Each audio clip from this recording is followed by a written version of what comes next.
जय श्री कृष्णा। श्रीमद्भागवत गीता के तीसरे अध्याय का महात्म्य। श्री भगवान कहते हैं, प्रिय जन, स्थान में एक जड़ नामक ब्राह्मण था जो कौशिक वंश में उत्पन्न हुआ था। उसने अपना जातीय धर्म छोड़कर बनिए की वृत्ति में मन लगाया। उसे पराई स्त्रियों के साथ व्यभिचार करने का व्यसन बढ़ गया था। वह सदा जुआ खेलता, शराब पीता और शिकार खेलकर जीवों की हिंसा क्या करता था। इसी प्रकार उसका समय बीतता था। धन नष्ट हो जाने पर वह व्यापार के लिए बहुत दूर उत्तर दिशा में चला गया। वहां से धन कमाकर घर की ओर लौटा और बहुत दूर तक का रास्ता उसने तय कर लिया था। एक दिन सूर्यास्त हो जाने पर जब दसों दिशाओं में अंधकार फैल गया, तब एक वृक्ष के नीचे उसे लुटेरों ने धर दबाया और शीघ्र ही उसके प्राण ले लिए। उसके धर्म का लोप हो गया था, इसीलिए वह बड़ा भयानक प्रेत हुआ। उसका पुत्र बड़ा धर्मात्मा और वेदों का विद्वान था। उसने अब तक पिता के लौट आने की राह देखी। जब वे नहीं आए, तब उनका पता लगाने के लिए वह स्वयं भी घर छोड़कर चला दिया। वह प्रतिदिन खोज करता, मगर राहगीरों से पूछने पर भी उसे उनका कुछ समाचार नहीं मिलता था। तदनंतर एक दिन एक मनुष्य से उसकी भेंट हुई जो उसके पिता का सहायक था। उसने सारा हाल जानकर उसने पिता की मृत्यु पर बहुत शोक किया। वह बड़ा बुद्धिमान था। बहुत कुछ सोच विचार कर पिता का परलौकिक कर्म करने की इच्छा से वह आवश्यक सामग्री साथ ले उसने काशी जाने का विचार किया। मार्ग में 7-8 मुकाम डालकर वह 9वें दिन उसी वृक्ष के नीचे पहुंचा जहां इसके पिता मारे गए थे। उस स्थान पर उसने संध्योपासना की और गीता के तीसरे अध्याय का पाठ किया। इसी समय आकाश में बड़ी भयानक आवाज हुई। उसने अपने पिता को भयंकर आकार में देखा। फिर तुरंत ही अपने सामने आकाश में उसे एक सुंदर विमान दिखाई दिया जो महान तेज से व्याप्त था। उसमें अनेकों क्षुद्र घंटिकाएं लगी थी। उसके तेज से समस्त दिशाएं आलोकित हो रही थी। यह दृश्य देखकर उसके चित्त की व्याकुलता दूर हो गई। उसने विमान पर अपने पिता को दिव्य रूप धारण किए विराजमान देखा। उनके शरीर पर पीताम्बर शोभा पा रहा था और मुनिजन उनकी स्तुति कर रहे थे। उन्हें देखते ही पुत्र ने प्रणाम किया। तब पिता ने भी उसे आशीर्वाद दिया। तत्पश्चात उसने पिता से यह सारा वृत्तांत पूछा। उसके उत्तर में पिता ने यह सब बातें बताकर इस प्रकार कहना आरंभ किया, बेटा, देववश मेरे निकट गीता के तीसरे अध्याय का पाठ करके तुमने इस शरीर के द्वारा किए हुए दुष्यज कर्म बंधन से मुझे छुड़ा दिया। अतः अब घर लौट जाओ, क्योंकि जिसके लिए तुम काशी जा रहे थे वह प्रयोजन इस समय तृतीय अध्याय के पाठ से ही सिद्ध हो गया है। पिता के यूं कहने पर पुत्र ने पूछा, तात, मेरे हित का उपदेश दीजिए तथा कोई कार्य जो मेरे लिए करने योग्य हो बतलाइए। तब पिता ने उससे कहा, अनक, तुम्हें यही कार्य फिर करना है। मैंने जो कर्म किया है वह मेरे भाई ने भी किया था। इससे वे घोर नरक में पड़े हैं। उनका भी तुम्हें उद्धार करना चाहिए तथा मेरे कुल के और भी जितने लोग नरक में पड़े हैं उन सब का भी तुम्हारे द्वारा उद्धार हो जाना चाहिए। यही मेरा मनोरथ है बेटा। जिस साधन के द्वारा तुमने मुझे संकट से छुड़ाया है उसी का अनुष्ठान औरों के लिए भी करना उचित है। उसका अनुष्ठान करके उससे होने वाला पुण्य उन नार की जीवों को संकल्प करके दे दो। इससे वे समस्त पूर्वज मेरी ही तरह यातना से मुक्त हो संकल्प काल में ही श्री विष्णु के परम पद को प्राप्त हो जाएंगे। पिता का यह संदेश सुनकर पुत्र ने कहा, तात, यदि ऐसी बात है और आपकी भी ऐसी ही रुचि है तो मैं समस्त न कि जीवों को नरक से उद्धार कर दूंगा। यह सुनकर उसके पिता बोले, बेटा, एवमस्तु तुम्हारा कल्याण हो। मेरा अत्यंत प्रिय कार्य संपन्न हो गया। इस प्रकार पुत्र को आश्वासन देकर उसके पिता भगवान विष्णु के परम धाम को चले गए। तत्पश्चात वह भी लौटकर जन स्थान में आया और परम सुंदर भगवान श्री कृष्ण के मंदिर में उनके समक्ष बैठकर पिता के आदेशानुसार गीता के तीसरे अध्याय का पाठ करने लगा। उसने न नारकी जीवों का उद्धार करने की इच्छा से गीता पाठ जनित सारा पुण्य संकल्प करके दे दिया। इसी बीच में भगवान विष्णु के दूत यातना भोगने वाले नारकी जीवों को छुड़ाने के लिए यमराज के पास गए। यमराज ने नाना प्रकार के कारों से उनका पूजन किया और कुशल पूछी। वे बोले, धर्मराज, हम लोगों के लिए सब और आनंद ही आनंद है। इस प्रकार सत्कार करके पितृलोक के सम्राट परम बुद्धिमान यम ने विष्णु दूतों से यह यमलोक में आने का कारण पूछा। तब विष्णु दूतों ने कहा, यमराज, शेषशैया पर शयन करने वाले भगवान विष्णु ने हम लोगों को आपके पास कुछ संदेश देने के लिए भेजा है।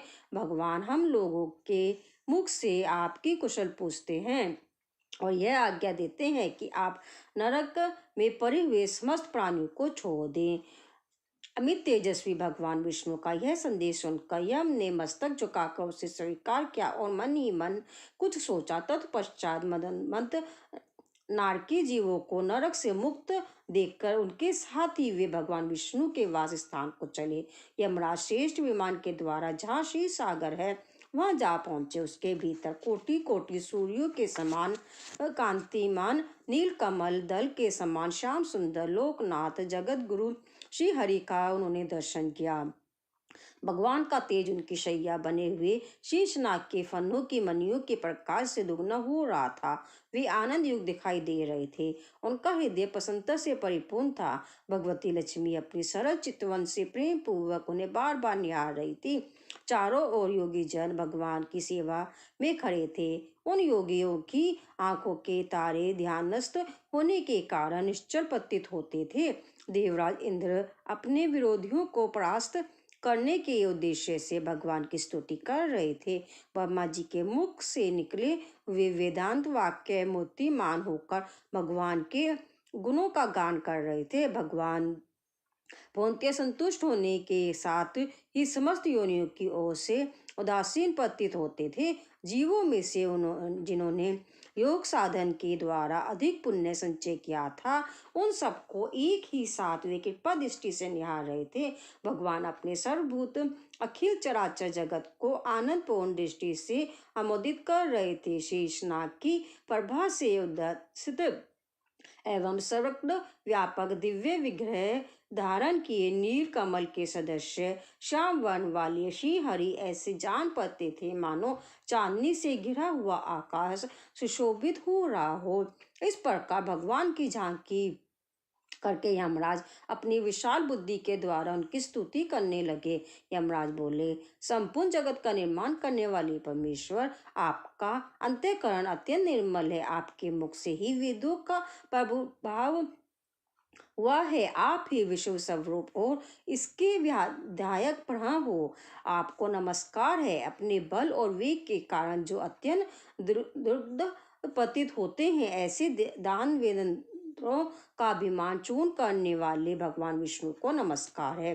पालन के समय सत्वमय शरीर धारण करने वाले विश्व के आधारभूत सर्वव्यापी श्री हरि को नमस्कार है। समस्त देहधारियों की पातक राशि को दूर करने वाले परमात्मा को प्रणाम है। जिनके ललाटवर्ती नेत्रों के निकट तनिक सा खुलने पर भी आग की लपटें निकलने लगती है। उन रुद्र रूपधारी आप परमेश्वर को नमस्कार है। आप संपूर्ण विश्व के गुरु आत्मा और महेश्वर हैं। अतः समस्त वैष्णव जनों को संकट से मुक्त करके उन पर अनुग्रह करते हैं। आप माया से विस्तार को प्राप्त हुए अखिल विश्व में व्याप्त होकर भी कभी माया अथवा उससे उत्पन्न होने वाले गुणों से मोहित नहीं होते। माया तथा माया जनित गुणों के बीच में स्थित होने पर भी आप पर उनमें से किसी का प्रभाव नहीं पड़ता। आपकी महिमा का अंत नहीं है क्योंकि आप असीम है। फिर आप वाणी के विषय में कैसे हो सकते हैं? अतः मेरा मौन रहना ही उचित है। इस प्रकार स्तुति करके यमराज ने हाथ जोड़कर कहा, जगदगुरु, आपके आदेश से उन जीवों का गुण रहित होने पर भी मैंने छोड़ दिया है। अब मेरे योग्य और जो कार्य हो उसे बताइए। उनके यूं कहने पर भगवान मधुसूदन मेघ के समान गंभीर वाणी द्वारा मानो अमृत रस से सिंचते हुए बोले, धर्मराज, तुम सबके प्रति समान भाव रखते हुए लोगों का पाप से उद्धार कर रहे हो। तुम पर देहधारियों का भार रखकर मैं निश्चिंत हूँ, अतः तुम अपना काम करो और अपने लोक को लौट जाओ। यूं कहकर भगवान अंतर्ध्यान हो गए। यमराज भी अपनी पुरी को लौट आए। तब वह ब्राह्मण अपनी जाति के और समस्त नाग की जीवों का नरक से उद्धार करके स्वयं भी श्रेष्ठ विमान द्वारा श्री विष्णु धाम को चला गया। तीसरा अध्याय, श्रीमद् भागवत गीता का तीसरा अध्याय। इस पर अर्जुन ने प्रश्न किया कि हे जनार्दन, यदि कर्मों की अपेक्षा ज्ञान आपके श्रेष्ठ मान्य है तो फिर हे केशव, मुझे भयंकर कर्म में क्यों लगाते हैं तथा आप मिले हुए से वचन से मेरी बुद्धि को मोहित सी करते हैं। इसीलिए उस एक बात को निश्चय करके कहिए कि जिससे मेरे कल्याण को प्राप्त हूँ। इस प्रकार अर्जुन के पूछने पर भगवान श्री कृष्ण महाराज बोले, हे निष्पाप अर्जुन, इस लोक में दो प्रकार की निष्ठा मेरे द्वारा पहले कही गई है, ज्ञानियों को ज्ञान योग से और योगियों को निष्काम कर्म योग से। परंतु किसी भी मार्ग के अनुसार कर्मों को स्वरूप त्यागने की आवश्यकता नहीं है, क्योंकि मनुष्य ना तो कर्मों के न करने से निष्कर्मता को प्राप्त होता है और न कर्मों को त्यागने से मात्र से भगवत साक्षात्कार रूप सिद्धि को प्राप्त होता है, तथा सर्वथा कर्मों का स्वरूप से त्याग हो भी नहीं सकता, क्योंकि कोई भी पुरुष किसी काल में क्षण मात्र भी बिना कर्म किए नहीं रहता। निसंदेह सभी पुरुष प्रकृति से उत्पन्न हुए गुणों द्वारा परवश हुए कर्म करते हैं। इसीलिए जो मूढ़ बुद्धि पुरुष कर्म इंद्रियों को हठ से रोक कर इंद्रियों के भोगों को मन से चिंतन करता रहता है, वह मिथ्याचारी अर्थात दंभी कहा जाता है। और हे अर्जुन, जो पुरुष मन से इंद्रियों को वश में करके अनासक्त हुआ कर्मेंद्रियों से कर्मयोग का आचरण करता है, वह श्रेष्ठ है। इसीलिए तू शास्त्र विधि से नियत किए हुए सर्वधर्म को रूप कर्म को कर, क्योंकि कर्म न करने की अपेक्षा कर्म करना श्रेष्ठ है, तथा कर्म न करने से तेरा शरीर निर्वाह भी नहीं सिद्ध हुआ होगा। हे अर्जुन, बंधन के भय से भी कर्मों का त्याग करना योग्य नहीं है, क्योंकि यज्ञ अर्थात विष्णु के निमित्त किए हुए कर्म के सिवा अन्य कर्म में लगा हुआ ही एक यह मनुष्य कर्मों के द्वारा बनता है। इसलिए ही अर्जुन, आसक्ति से रहित हुआ उस परमेश्वर के निमित्त कर्म का भी भली प्रकार आचरण कर। कर्म न करने से तू पाप को भी प्राप्त होगा, क्योंकि प्रजापति ब्रह्मा ने कल्प के आदि में यज्ञ सहित प्रजा को रच कर कहा कि इस यज्ञ द्वारा तुम लोक वृद्धि को प्राप्त हो, और यह यज्ञ तुम लोगों को इच्छित कामनाओं के देने वाले हो। तुम लोग इस यज्ञ द्वारा देवताओं की उन्नति करो और वे देवता लोग तुम लोगों की उन्नति करें। इस प्रकार आपस में कर्तव्य समझकर उन्नति करते हुए परम कल्याण को प्राप्त होंगे, तथा यज्ञ द्वारा बढ़ाए हुए देवता लोग तुम्हारे लिए बिना मांगे ही प्रिय भोगों को देंगे। उनके द्वारा दिए हुए भोगों को जो पुरुष इनके बिना दिए ही भोगता है, वह निश्चय ही चोर है। कारण कि यज्ञ से शेष बचे हुए अन्न को खाने वाले निश्रेष्ठ पुरुष सब पापों से छूटते हैं, और जो पापी लोग अपने शरीर पोषण के लिए ही पकाते हैं, वे तो पाप को ही खाते हैं, क्योंकि संपूर्ण प्राणी अन्न से उत्पन्न होते हैं, और अन्न की उत्पत्ति वृष्टि से होती है तथा वृष्टि यज्ञ से होती है, और वह यज्ञ कर्मों से उत्पन्न होने वाला है, तथा उस कर्म को तू वेद से उत्पन्न हुआ जान। और वेद अविनाशी परमात्मा से उत्पन्न होता है। इससे सर्वव्यापी परम अक्षर परमात्मा सदा ही यज्ञ में प्रतिष्ठित है। हे पार्थ, जो पुरुष इस लोक में इस प्रकार चलाए हुए सृष्टि चक्र के अनुसार नहीं बदलता है, अर्थात शास्त्रानुसार कर्मों को नहीं करता है, वह इंद्रियों के सुख को भोगने वाला पापायु पुरुष व्यर्थ ही जीता है। परंतु जो मनुष्य आत्म ही में प्रति वाला और आत्म ही में तृप्त हो तथा आत्मा में ही संतुष्ट होवे, उसके लिए कोई कर्तव्य नहीं है, क्योंकि इस संसार में उस पुरुष का किए जाने से भी कोई प्रयोजन नहीं है और ना किए जाने से भी कोई प्रयोजन नहीं है, तथा इसका संपूर्ण भूतों में कुछ भी स्वाद का संबंध नहीं है, तो भी उसके द्वारा केवल लोकहितार्थ कर्म किए जाते हैं। इससे तू अनासक्त हुआ निरंतर कर्तव्य एक कर्म का अच्छी प्रकार आचरण कर, क्योंकि अनासक्त पुरुष कर्म करता हुआ परमात्मा को प्राप्त होता है। इस प्रकार जनकादि ज्ञानी जन भी आसक्ति रहित कर्म द्वारा ही परम सिद्धि को प्राप्त हुए हैं। इसीलिए तथा लोक संग्रह को देखता हुआ भी तू कर्म करने को ही योग्य हो है, क्योंकि श्रेष्ठ पुरुष जो जो आचरण करता है, अन्य पुरुष भी उसके ही अनुसार बढ़ते हैं। वह पुरुष जो कुछ प्रमाण कर देता है, लोग भी उसी के अनुसार बढ़ते हैं। इसीलिए हे अर्जुन, यद्यपि मुझे तीनों लोकों में कुछ भी कर्तव्य नहीं है तथा किंचित भी प्राप्त होने योग्य वस्तु अप्राप्त नहीं है, तो भी मैं कर्म में ही बढ़ता हूँ, क्योंकि यदि मैं सावधान हुआ गताचित कर्म में न बरतूं तो हे अर्जुन, सब प्रकार से मनुष्य मेरे बर्ताव के अनुसार बढ़ते हैं अर्थात बरतने लग जाएं, तथा यदि मैं कर्म ना करूं तो ये सब लोग भ्रष्ट हो जाएं और मैं वर्ण संकर का करने वाला हूँ तथा इस सारी प्रजा का हनन करूं अर्थात मारने वाला बनूं। इसीलिए हे भारत, कर्म में आसक्त हुए अज्ञानी जन जैसे कर्म करते हैं, वैसे ही अनासक्त हुआ विद्वान भी लोक शिक्षा को चाहता हुआ कर्म कर। ज्ञानी पुरुष को चाहिए कि कर्मों में आसक्ति वाले अज्ञानियों की बुद्धि में भ्रम अर्थात कर्मों में अश्रद्धा उत्पन्न न करे, किंतु स्वयं परमात्मा के स्वरूप में स्थित हुआ और सब कर्मों को अच्छी प्रकार करता हुआ उनसे भी वैसे ही करावे। हे अर्जुन, वास्तव में संपूर्ण कर्म प्रकृति के गुणों द्वारा किए हुए हैं, तो भी अहंकार से मोहित हुए अंतःकरण वाला पुरुष मैं करता हूँ ऐसा मान लेता है। परंतु हे महाभाव, गुण विभाग और कर्म विभाग की तत्व को जानने वाला ज्ञानी पुरुष संपूर्ण गुणों में बढ़ते हैं ऐसा मानकर नहीं आसक्त होता है, और प्रकृति के गुणों से मोहित हुए पुरुष गुण और कर्मों में आसक्त होते हैं। उन अच्छी प्रकार न समझने वाले मूर्खों को अच्छी प्रकार जानने वाला ज्ञानी पुरुष चलायमान न करें। इसीलिए हे अर्जुन, तू ध्यान निष्ठ चित्त से संपूर्ण कर्मों को मुझ में समर्पण करके आशा रहित और ममता रहित होकर संताप रहित हुआ युद्ध कर।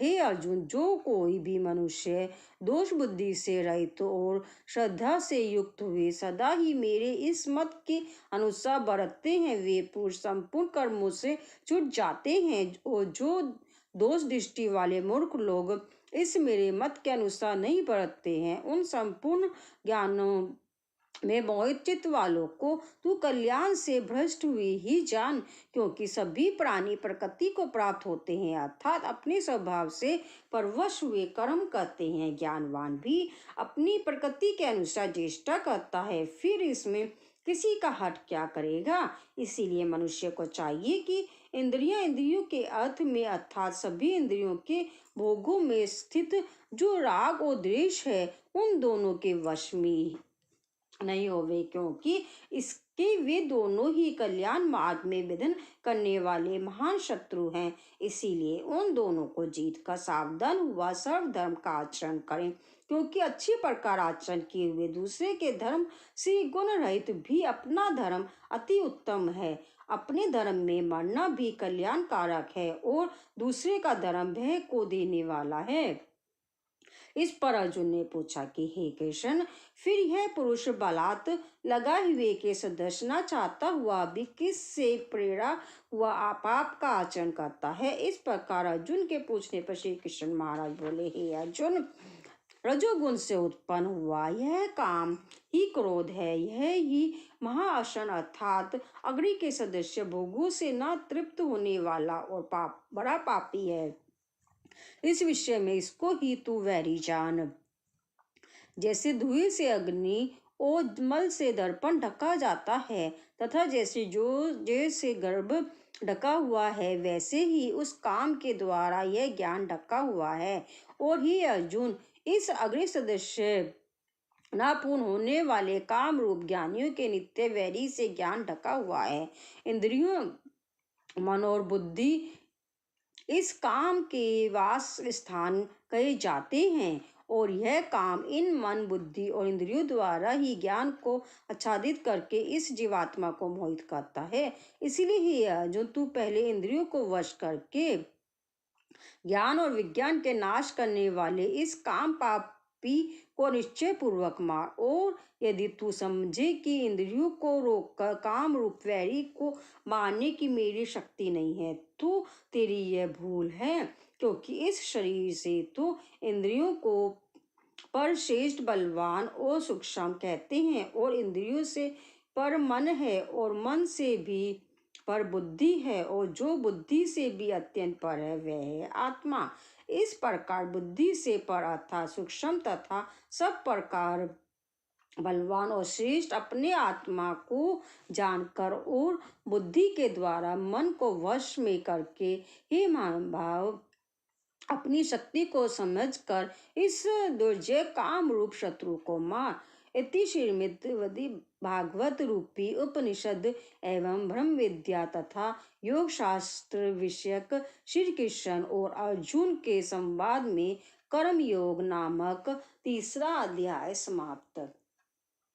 श्रीमद् भागवत गीता अध्याय 3 समाप्त। बोलो जय श्री कृष्ण।